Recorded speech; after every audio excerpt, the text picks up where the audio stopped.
Assalamualaikum warahmatullahi wabarakatuh, saudaraku seiman. Para ulama empat mazhab bersepakat akan keharaman berobat dengan benda najis dalam keadaan normal atau bukan keadaan darurat. Hanya saja, mereka berbeda pendapat terkait hukum berobat dengan benda najis dalam keadaan darurat.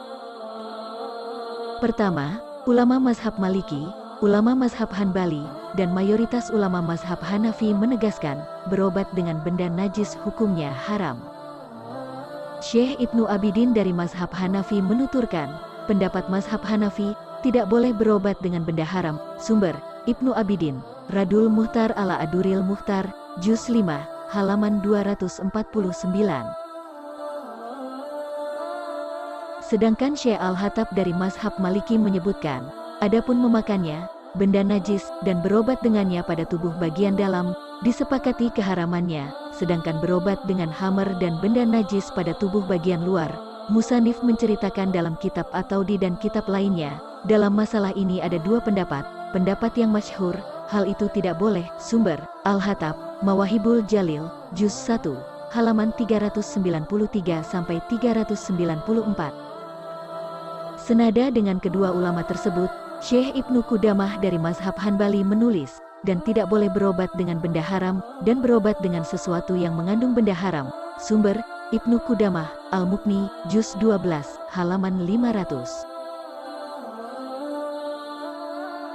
Kedua, ulama mazhab Syafi'i dan sebagian ulama mazhab Hanafi menyatakan, berobat dengan benda najis hukumnya boleh, jika tidak ada benda suci yang dapat menggantikannya.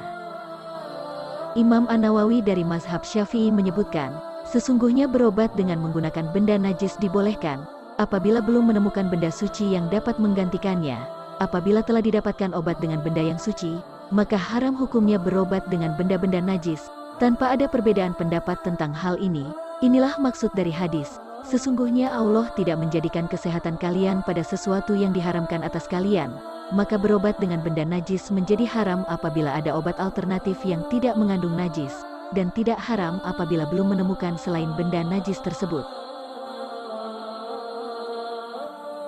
Pengikut mazhab Syafi'i berpendapat, dibolehkannya berobat dengan benda najis apabila orang yang berobat mengetahui ilmu perobatan, ia mengetahui bahwa belum ada obat suci yang dapat menggantikannya, atau berobat dengan benda najis itu direkomendasikan oleh dokter muslim yang adil. Sumber, An-Nawawi, Al-Majmu, Juz 9, halaman 55.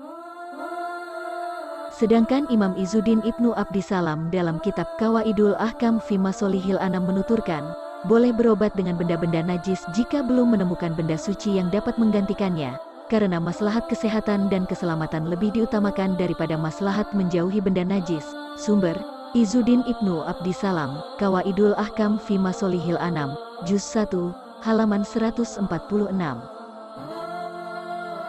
Senada dengan kedua ulama tersebut, Syekh Ibnu Abidin dari mazhab Hanafi menuturkan, orang sakit diperbolehkan meminum air kencing, darah, dan bangkai untuk berobat jika ia diberitahu oleh seorang dokter muslim, bahwa pada benda-benda itu terdapat kesembuhannya, dan ia tidak menemukan benda mubah yang menggantikannya.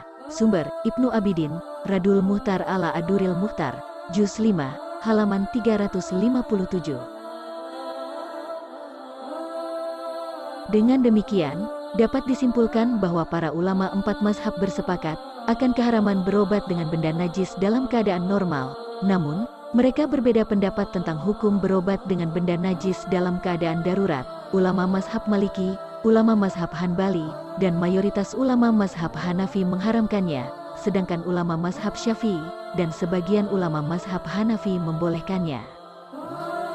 Dari kedua pendapat tersebut, tampaknya pendapat yang membolehkan berobat dengan benda najis dalam keadaan darurat merupakan pendapat yang kuat. Pendapat ini sejalan dengan firman Allah Ta'ala yang artinya, barang siapa dalam keadaan terpaksa memakannya sedang dia tidak menginginkannya dan tidak pula melampaui batas, maka tidak ada dosa baginya.